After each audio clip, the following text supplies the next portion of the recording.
Subscribe करंतु एबे हम चैनल को आउ प्रेस करंतु बेल आइकन को जहा द्वारा लेटेस्ट वीडियो रो नोटिफिकेशन आपण माननकु सर्वप्रथम मिल जिवो। नमस्कार बंधुगण आपण माननकु आम यूट्यूब चैनल को स्वागत। आज रो वीडियो रे आमे आपण माननकु कहिबु 14 तारीख रु 28 तारीख अर्थात ए 15 दिन रो आपणक राशि रो महाराशि फल विषय रे।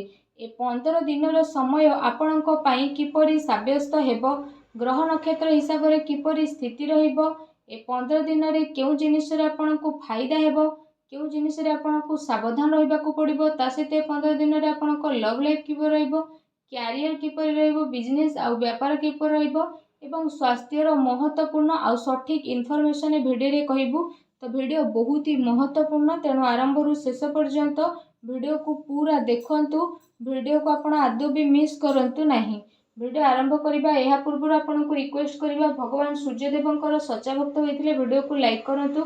सच्चा दिल रे कमेंट बॉक्स रे जय सूर्यदेव बोली आपण अवश्य लिखंतु, जहा द्वारा भगवान सूर्यंक कृपा आपण को ऊपर आपण को परिवार ऊपर रहइबो। तो आसंतु जानिबा भगवान सूर्यदेवंक आशीर्वाद रु आपण को पई विशेष भाव रे 14 तारीख रु 28 तारीख पर्यंत समय विषय रे, अर्थात 15 दिन रो महत्वपूर्ण समय। तो जदि कहबा ए समय रे काम कार्य को नहीं किछि सकारात्मक यात्रार मध्य प्लान बनिबो। आर्थिक रूप से आपणक पई विशेष भाव में लाभदायक स्थिति रहिबो। संतान संबंधित कौनसी विशेष कार्य संपन्न हेबा द्वारा आपणको खुशी अनुभव हेबो तथा कार्य को आपण ऊर्जार सहित पूरा करिवार जज्बा मध्य बनइबे। ता सहित ए समय रे पारिवारिक वातावरण अनुशासित तथा सकारात्मक मध्य रहिबो। कौनसी समस्या रे विवाह संबंधित भल प्रस्ताव मध्य आपणकर आसीपारे। ता सहित आपण निजर कार्य को योजनाबद्ध एवं उचित उपाय रे ब्रह्मबद्ध करिकी निपुटेकी कहिछि अवश्य ही आपनको सफलता मिलिबो। ता सहित किछि समय रु चली आसुथुबा प्रॉब्लम सबु आपणकर जीवन को परिवर्तन मध्य विशेष रूप से करदेव, जो कारण पई आपण निजे निजको बहुत ही अधिक चिंता मुक्त बोली मध्य अनुभव करिवे। ता सहित विदेश रे जाइके अध्ययन करिवे पई मध्य प्रयासरत विद्यार्थी को मध्य अनुकूल प्रयास मिलिबो। एहा सहित जदि कहिबा आपण एहा अनुभव करिवे कि कौनसी विपरीत परिस्थिति रे आपणकर पूरा परिवार कांधरे कांध मिसेकी आपणक साथ रे अछंती। तो सेति पई निजर परिवार को प्राथमिकता ऊपर रखिबा आपणक पई अति आवश्यक। घरर बड़ वृद्ध वरिष्ठ व्यक्ति सहित मध्य विशेष रूप से जदि आमे कहिबा तांको पई भी स्थिति आपणकर बहुत ही भल रहिबो, बहुत बढ़िया रहिबो। प्रतिटी स्थिति आपणक पई बेस्ट रहिबो। आ घरर माहौल आपणकर आहुरी अधिक खुशी भरा रहिबो। सेति पई घरर बड़ वृद्धंक सह वरिष्ठ व्यक्ति सह किछि टाइम आपण अवश्य ही स्पेंड करंतु।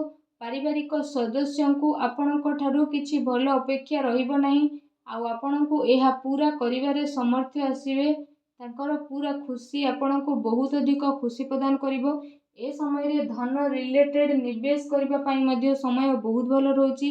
आर्थिक स्थिति को मजबूत करिबारे मध्य आपण आपणकर पूरा ध्यान केंद्रित करिवे। एहा सहित आपण अधिकतर समय आत्म मंथन तथा एकाग्रचित वातावरण रे विशेष रूप से आनिबे, जहा द्वारा आपनको बहुत सारा प्रॉब्लम रु छुटकारा मिल जिवो, खुशी अनुभव करिवे तथा निज भितरे अप्रत्याशित संतोष आ ऊर्जार संचार मध्य आपण विशेष भाव में अनुभव करिवे। एहा सहित ए समय रे अजथा खर्च उपरे नियंत्रण करिबा आपणक पई आवश्यक रहिछि। अटकी थिबा पैसा मामला रे काहा उपरे आखि बंद करी आपण विश्वास करंतु नहीं। घरर वरिष्ठ व्यक्तिंकर परामर्श नै कि आपण काम करंतु। ए स्थिति आपणक पई बहुत भल रहिबो। विद्यार्थी तथा युवा वर्ग हास परिहास तथा मनोरंजन संबंधित व्यावसायिक कार्य रे पड़िकी निजर कैरियर सहित समझौता करंतु नहीं। घरे अचानक ही कौनसी संपर्कियंकर आसीबा द्वारा घरर व्यवस्था आपणकर बिगिड़ी पारे।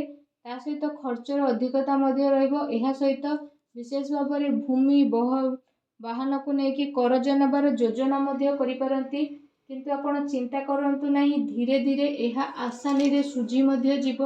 कौनसी अति संपर्कीय मित्रंक सह भूल कथबार्ता उत्पन्न मध्य होई पारे।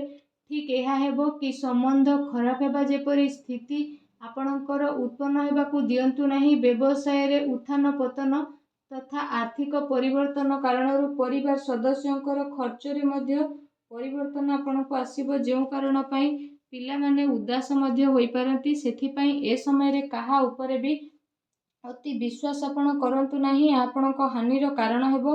ତେଣୁ ସାବଧାନ ରୁହନ୍ତୁ। ଅଟକିଥିବା ପଇସା ମାମଲାରେ ମଧ୍ୟ କାହା ଉପରେ ଆପଣ ଆଦୌ ବି ଭରସା କରନ୍ତୁ ନାହିଁ। ତା ସହିତ ଏ ସମୟରେ ସମ୍ପର୍କୀୟଙ୍କ ସହ ଧନ ସମ୍ପର୍କୀୟଙ୍କର ଲେଣ ଦେଣ କରିବାରେ ଆପୋଷିକ ସାମଞ୍ଜସ୍ୟରେ ହତାଶା ଉତ୍ପନ୍ନ ମଧ୍ୟ ହେବ। କ୍ରୋଧ ଏବଂ ଆବେଗରେ ଚାଲି ଆସୁଥିବା ଅର୍ଡର ଆପଣଙ୍କର ବିଶେଷ ଭାବରେ ବିଗିଡ଼ି ମଧ୍ୟ ଯିବ। ସେଥିପାଇଁ ଧୈର୍ଯ୍ୟ ଓ ସଂଯମତାର ସହ ଆପଣ କାମ କରିବା ପାଇଁ ଚେଷ୍ଟା କରନ୍ତୁ। ଏହା ସହିତ ଯଦି କହିବା, ଆପଣ ଆପଣଙ୍କ ପରିବାରର ଜରୁରତକୁ ନଜରଅନ୍ଦାଜ ଆଦୌ ବି କରନ୍ତୁ ନାହିଁ। ଆପଣଙ୍କର କୌଣସି ଅତି ସମ୍ପର୍କୀୟ ମିତ୍ର ବିଶେଷ ଭାବରେ କୌଣସି ଯୋଜନା କିମ୍ବା ଆପଣଙ୍କ ବିରୁଦ୍ଧରେ କିଛି ସାଜିଶ ବା ଷଡ଼ଯନ୍ତ୍ର କରିପାରେ। ତା ସହିତ ଏ ସମୟରେ ଧନର ନିବେଶ ସମ୍ବନ୍ଧିତ ନିର୍ଣ୍ଣୟରେ କାଫି ଭାବି ଚିନ୍ତି ଆଉ ପୁରା ଯାଞ୍ଚ ପଡ଼ତାଳ କରିନେବାର ବିଶେଷ ଭାବରେ ଆବଶ୍ୟକତା ରହିଛି। ଅନ୍ୟଥା ଆପଣଙ୍କୁ ଭାରି ହାନି ହୋଇପାରେ। ତେଣୁ ସାବଧାନ ରୁହନ୍ତୁ।